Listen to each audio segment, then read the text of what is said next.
এই টাকাটা রাখো, ওই ভাড়া দিয়ে যেও। না স্যার, আপনার টাকা আমার লাগবে না।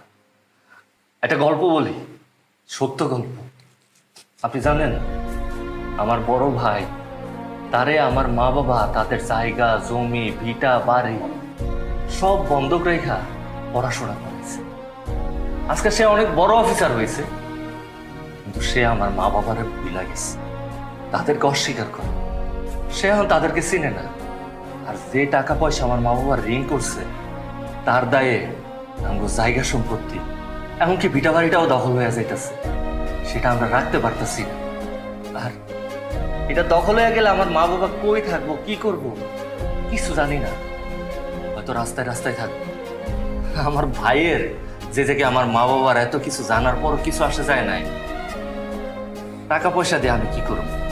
আপনার এই টাকা আপনার কাছে রাখি, হয়তো কোনো একদিন কাজে লাগবে। ভালো থেকেন। এই শোনো, এই ছেলেটাকে ডাকো না, আমরা ওকে কিছু বেশি টাকা দিয়ে দেই যদি ওর হেল্প হয়। হ্যাঁ হ্যাঁ, ও টাকা দিলাম তো, নিল না তো। মনে হয় আর মায়ের জন্য মন খারাপ, বুঝতে পেরেছো? না, আমার না কেমন যেন খটকা লাগছে। আচ্ছা, ছেলেটার এত কষ্ট পেল কেন?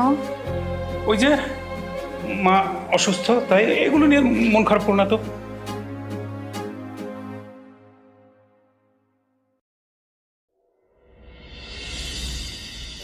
ডাক্তার সাহেব, রিপোর্ট দেখে কি বুঝলেন?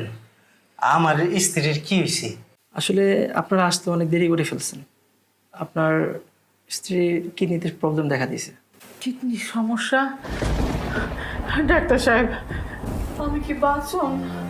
মরে যাবো ডাক্তার সাহেব। আরে চিন্তা করো না, আরে আমি আছি না, সব ঠিক হয়ে যাবো। ডাক্তার সাহেব, কিডনির কি সমস্যা হয়েছে? আসলে ওনার দুইটা কিডনি ড্যামেজ হয়ে গেছে। দুইটাই ড্যামেজ হয়েছে। এখন কি করা আছে ডাক্তার সাহেব? এখন উপায় আছে একটা, কিডনি ট্রান্সফার করতে হবে। কিডনি ট্রান্সফার করা লাগবো? আমি কিডনি দেবো, আমার কিডনি নেন। শুধু কিডনি দিলেই তো হবে না, অনেক পরীক্ষা নিরীক্ষার ব্যাপার আছে, রক্তের গ্রুপ আছে, রক্তের গ্রুপ মিললে তারপর কিডনি ট্রান্সফার করা যাবে। তাছাড়া অনেক খরচেরও ব্যাপার। কয় টাকা লাগবো ডাক্তার সাহেব? আমি দেবো টাকা। এই ধরেন মিনিমাম 10 লাখ টাকা লাগবে। 10 লাখ টাকা?